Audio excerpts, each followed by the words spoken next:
squad shaping up for this weekend's games? Yeah, really good. It's been a long and lengthy build-up, which has been a bit of a luxury, to be honest. We've had a good 2 solid weeks of preparation, and the girls have worked incredibly hard, perhaps harder than they've worked so far in the season in terms of the intensity and how far we've pushed each other. So we're looking forward to seeing if that can come into some really good play on the weekend. There's been a lot made that we can make the playoffs. Does that play into preparations at all? Not really. I think that the reality is that as a team we've addressed it. We know what's ahead of us. We know what the scenario is, and we have made sure that it's not the elephant in the room with the group. We know what's ahead, and the beauty of the situation right now is that it's in our control. If we take care of our own business, we can get to where we want to go to. But we know it's not as simple as that. So we want to make sure that we're really staying to task and on our processes that have got us to this point. And we're not interested in changing the way that we approach any game or any session as we have all the way back from October. Big weekend coming up. Loughborough first. Obviously, we've played them already. What are you expecting this weekend from that firstly? Yeah, well, the last time we played them, we lost by 29 goals. So we're looking to turn around a huge deficit. Obviously, a very different situation. The team found themselves back in there in round 4, I think it was.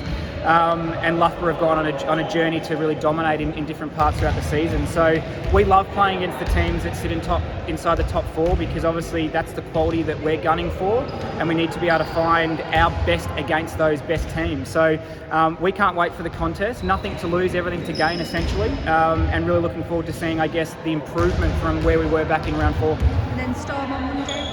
Yeah, and Storm, a dangerous side in the league, considering they've had a rough season. They've certainly challenged a lot of teams in the competition out of the race for finals, but they're the teams you need to be really aware of too. So we certainly don't want to drop the ball against any side, but the focus first and foremost will be on Loughborough, and once that game's over, we'll turn our attention to Storm. A really exciting weekend because fans will be there. What would it be like to play in front of hopefully some of the Rhinos fans down there too? Yeah, amazing. I think it come as such a surprise that we're going to play in front of fans, which is awesome. We've kind of adapted really well to no spectators in the stadium, but I think again our process and our approach stays exactly the same as what it is. We've actually prepared in training for the distractions of having a crowd and those types of things in terms of some distraction management in our program. So that's been really beneficial. But hopefully the fans that see us play for the first time can again get behind the team, and hopefully there's lots of Yorkshire and Leeds fans really supporting us there.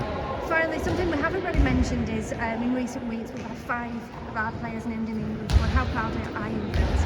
Yeah, incredibly proud, and proud of the athletes and everyone involved in the club and the programs to get the athletes to that point. And 5 is the most amount of any players across the league as well. London Pulse also having 5 in the Futures program. So from a club, we've done a really great job in supporting the athletes, but at the end of the day, the athletes get what they get based on the work they put in, and they've been exceptionally dedicated and committed to their craft. So really proud of them, and even for players like Sienna, Bree and Ria to get into there for the first time, I think is amazing. So, and obviously Vicky and Jade, tried and true in that program now. So to have 5, we need to be really proud of that, and wish them all the best in the off-season when they get into the program.